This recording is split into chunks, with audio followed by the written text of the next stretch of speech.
বিজনী জিলাৰ BPF দলৰ special convention হৈছে।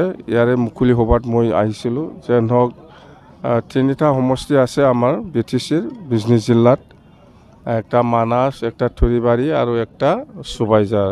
এই হিচাপ যিটো আমাৰ দলৰ যিটো ষ্ট্ৰেংথ বিজনী জিলা হিচাপে বা তিনিটা সমষ্টি হিচাপে খুব ভাল।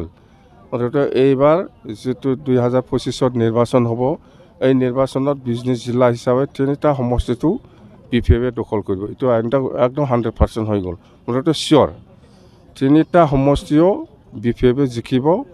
এইবাৰ 2025 যিটো নিৰ্বাচন হ'ব BTC নিৰ্বাচন, আৰু চৰকাৰটো BPF কৰিব, এইটো 100%। প্ৰমোদ বড়ো শেষ। প্ৰমোদ বড়োই যেনেকুৱা কথা দিছিল এনেকুৱা কাম কৰা নাই। সি খাবহে জানে, আজিলৈকেও খাই আছে, ৰাইজৰ কাৰণে একো কাম কৰা নাই। এইটো কি আপুনি শুনা নাই কেছেট বাজোৱাটো?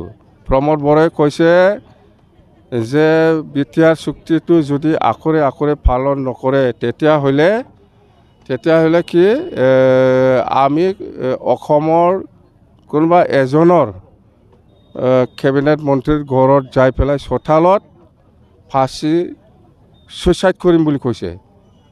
তেতিয়াহ'লে সেইটোকে কৈছোঁ মই, যিহেতু প্ৰমোদ বড়ো চৰকাৰৰ দিনটো 2025 এপ্ৰিল মাহৰ 8 তাৰিখত 5 বছৰ কমপ্লিট হয়, তেতিয়াহ'লে যিহেতু আখৰে আখৰে পালন হোৱা নাই বিটিআৰ চুক্তিটো, সেইকাৰণে তাৰ মৰিব লগা ছুইচাইড কৰিব লগা ডেটটো হ'ল 9 তাৰিখ এপ্ৰিল। ইমান ডাঙৰ মানুহ মৰাৰ পিছত আপুনি যদি শ্বহীদ দিৱস নামানে, এইটো কিবা হ'ব? হা?